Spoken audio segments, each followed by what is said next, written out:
Namaste. Welcome to day 2 of Project Peaceful Parent. Yesterday we started with the things that we had to keep ready and I had given you some simple tasks. Hope you're ready with that. Let's get started. Today is day 2 and we are talking about bedtime routine.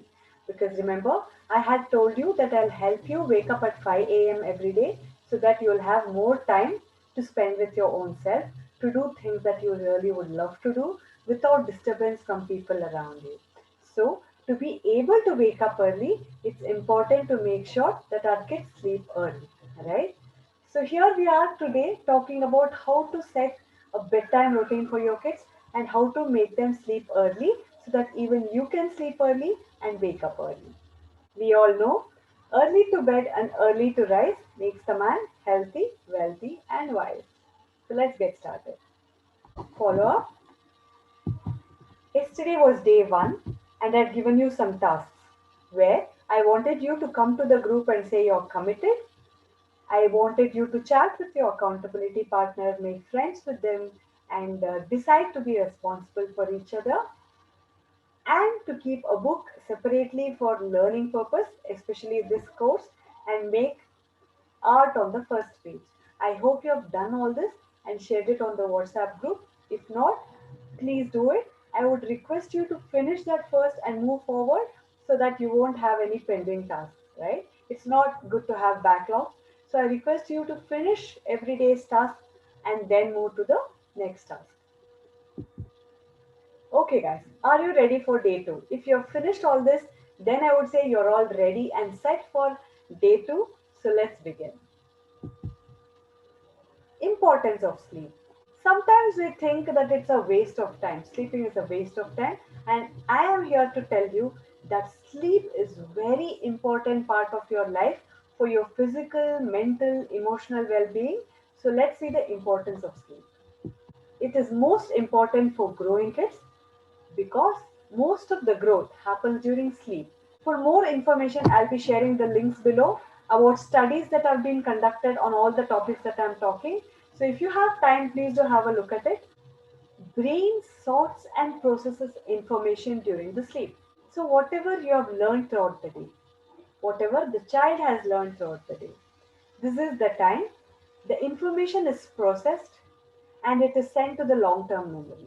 So processing happens and brain sorts the information, puts it in the right places, logical information or information related to emotion, everything is sorted and this happens during our sleep. It is observed that the cortisol level is low during the sleep. Cortisols are stress hormones, so this is the time your body is relaxing. Even if you have had a stressful day, that is why a good night's sleep can make you wake up stress free. So immune system releases cytokines which heals the body. So healing also happens through the night. When you're sick, if you have observed, when you have a good sleep and you get up, you feel better, right? So this shows that, during the sleep, your body is repairing it. Your body is doing everything to help you recover. Your body is helping you to heal. So sleep aids in healing. Dreams are very important. Whatever you've avoided thinking about during the day, consciously, whatever you have suppressed, all that comes out as a dream. So, to be able to analyze your dream, understand what the dream is telling, what is that you have to work upon when you're awake, is all a part of dream analysis. I dream journal. That is a whole different topic. I would not want to talk about it much now, but do have a look about dream journaling and why it is important. Studies prove that when you have less food, it makes you eat more. So, when your body is not well rested, it makes you crave for more food. This may lead to obesity and other related issues. So, having good night's sleep will have a check on how much you eat and you make sure that you eat as per your body requirements. And of course, we know that sleep calms us down, it helps us relax. We see that when we are asleep, the breathe pattern is different, right? We deep breathe. I'm sure you've observed this in your kids. You know that the kid is asleep by the way the child is breathing, right?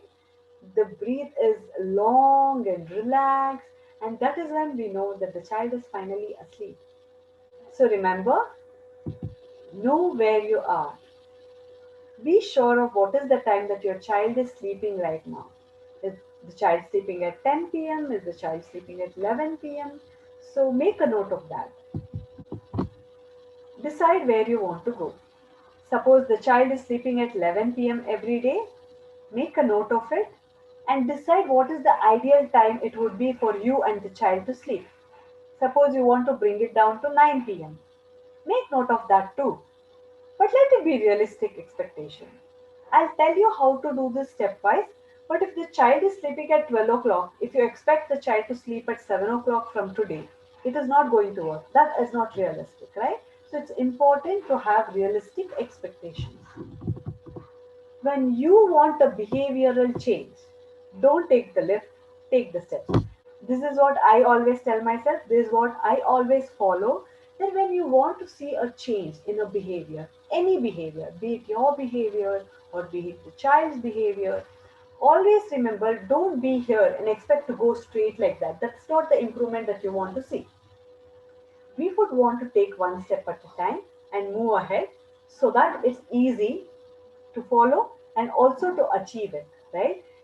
Having unrealistic goals will make you feel more irritated and makes you feel like you're failed in something, so it doesn't help in any way. So remember to take the steps. So if the child sleeps at 11, get it to 10:30 first, and then to 10, and then to 9:30, and then to 9, if that is your goal. So like I said, we are going stepwise here. And having a routine is very important, right? Why it is important, we'll see that. And sticking by it also is very, very important. This is throughout the journey that I want you to remember of parenting, that when you tell something to the child, you have to be consistent with it.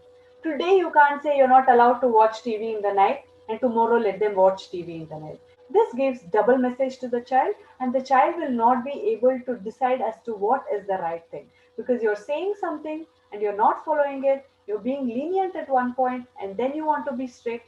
So there is no format, there is no routine, there is no rules which you are following strictly.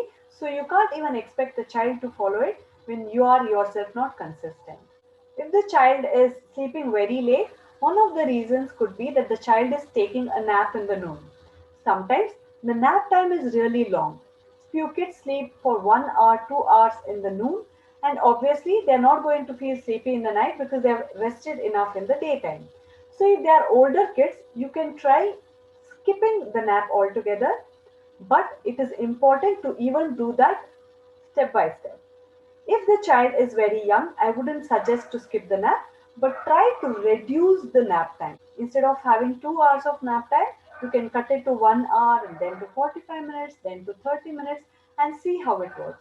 So go slow, go step by step, because this is what works the best. So, what to include? 2 to 3 hours before bed, physical play is very important. The main idea here is to dissipate the energy of the child. So the child should play around, jump, run, do everything that makes the child tired, that makes the child sweat. This is our goal, okay?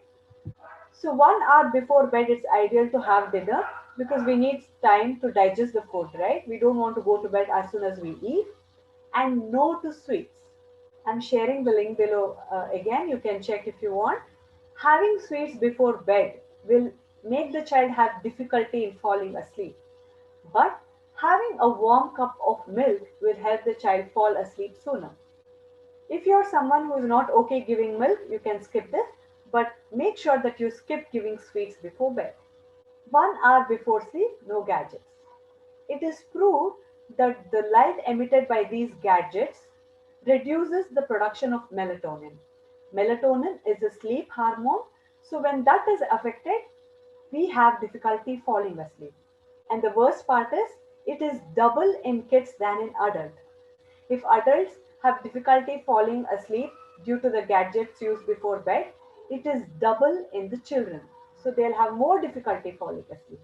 So I highly recommend that you do not use any gadget just before bed. Announce its bedtime. So if your bedtime routine is going to take 30 or 40 minutes, every day before 30 or 40 minutes, announce that it's bedtime. So you're kind of preparing the child before beginning the bedtime. So they'll also know the concept of time, and they'll be aware as to what to expect every day. Warm bath and massage. This helps in the body relaxing, which in turn helps in falling asleep easily. So either you can massage your kid before bath, simple strokes. You don't have to really be very good at massaging. Something which feels good. Touch yourself and see what feels good to you, and ask the child as to what feels good to the child. So you can just use any oil or cream or even dry massage and help the child in relaxing. And we can then have a quick warm bath, or if the child likes staying in water, you can give it some time in the tub for 5 minutes or 10 minutes. And then after the bath, if you have not given a massage before the bath, you can also give a massage after the bath with the body cream. And then we need to wear on the night clothes. To have a separate set of night clothes also helps, because you know that you're wearing this only when you're sleeping. So when you're in those clothes, you know it is bedtime. So then it's a little fun night game. We take the child around the house and say a good night to everyone. Good night, Tata. Good night, Ajji. Good night, Nana. Good night, Papa. Good night, Mama. So you finish everything, and you can also include toys, the kids' favorite toys, like say, good night, truck. Good night, my teddy bear. I'll see you tomorrow. It's bedtime, so I'm going to sleep. Have a good night. The child doesn't feel like he can't play anymore, so he knows that he's saying a bye to the toy and he can come back to it the next day. And some kids have this habit of holding something while sleeping, be it their warm blanket that is soft, or a teddy bear. And it's okay to let the child use these things, as it will give them comfort. So once you're in the room, you switch off the light of the room too, but you can use a small night lamp or a zero candle bulb. And once you're on the bed, it's time for you to talk about the day. What are the things that you did together through the day? What games did you play? How did you enjoy? Did you have any difficulties? Was the child upset about something? You can talk about it, like you can tell the child that, when this happened today, you were upset, and I'm really glad the way you overcame it. I really like the way you handled it. Or if the child has not done a good job, you can say, you had this emotional outburst, and I know you had difficulty, but it's okay. We can do it this way the next time. We can get better the next time. So, talking about the day helps you in ending the day in a more positive note, and also plan tomorrow. What are the things that you want to do tomorrow? What are the games that you want to play together? And also ask the child what the child wants to do the next day. So, even the child will feel like you're considering his opinion and choices. Then, gratitude practice. We are going to talk more about this later, but saying thanks to everything that's happened on that day is very important, and it makes you feel much better and attract more of good things in your life. If you want, you can use vanilla or lavender candle or some perfume in the room, which you think helps in relaxing the body even more. So you can try it with the child and ask what smell the child likes. There are some smells that makes you feel active, that makes you get energized. We should avoid those smells, and we should look at something which is soothing and which calms you down. So you can choose that to light a candle or use it as a perfume. Temperature is very important. Make sure the child is feeling warm enough. Make sure it's not very cold. So this will help in feeling comfortable and slipping to sleep sooner. Of course, the comfort of the child is very important. You can prep up with pillows or a nice blanket or whatever makes the child feel comfortable. Some kids complain about bad dreams, right? You can use a trick called magic dust. Just blow some dust all around and say, Mama has sprinkled some magic dust around, so no negative energy can come around, and angels are watching you. This will help the child sleep without fear. And of course, nothing helps a person relax better than some affection. So hug the child, kiss the child, show it some love, and make the child feel good. And then you can tell them some bedtime stories, or sing songs, or just play some music, which is soothing and relaxing. There is something called white noise. There are apps that are available which has the sound of a fan, or the sound of a hair dryer, or the sound of a washing machine. This helps the child in falling asleep. Now, choose what works for you. I've given a list of items that you can try. You don't have to include everything. And then trial and error, because some things the child may like, some things the child may not like, some things may be too tedious for you. So make a plan of what works the best for both you and your child. So once you make a plan, try to stick by it at least for 3 to 5 days. Don't keep changing it between. Try for 3 to 5 days, and if it doesn't work, then you can make some changes. But it is important to stick by it for at least 3 to 5 days. And don't make the whole process too long. Let it be from 30 to 40 minutes. So once you do this, let's go to today's task. I want you to choose from the list and make a plan. Write it down in the book. What is the plan that you want to follow with your child to set an early bedtime routine from today? Once you're done with it, message on WhatsApp as my bedtime plan is ready. You can even share a pic of it. This will give more ideas to other parents as well. And start executing today. Don't procrastinate it, because then it is going to be in the to do list forever, right? And remember the consistency. Don't follow it today and skip it tomorrow and then again try to follow it day after. That doesn't work. You have to stick by it every single day. Of course, there will be some exceptions, but other than that, make sure that you follow it every single day so it becomes a habit. Alright, guys, that's it for today. I want you to make sure that you have finished the day 1 and day 2 task and post the task given in the group. Motivate each other. Remember to message your accountability partner to make sure that you both are on track. I'll be looking forward to see your task completion posts on WhatsApp. And at the end of this week, we are going to have live question and answer session. So do all these tasks that I have told you, so that if you have any challenges, you can ask me your questions in the live question and answer session. Hope this helps. Have an amazing day, guys. See you tomorrow. Till then, take care.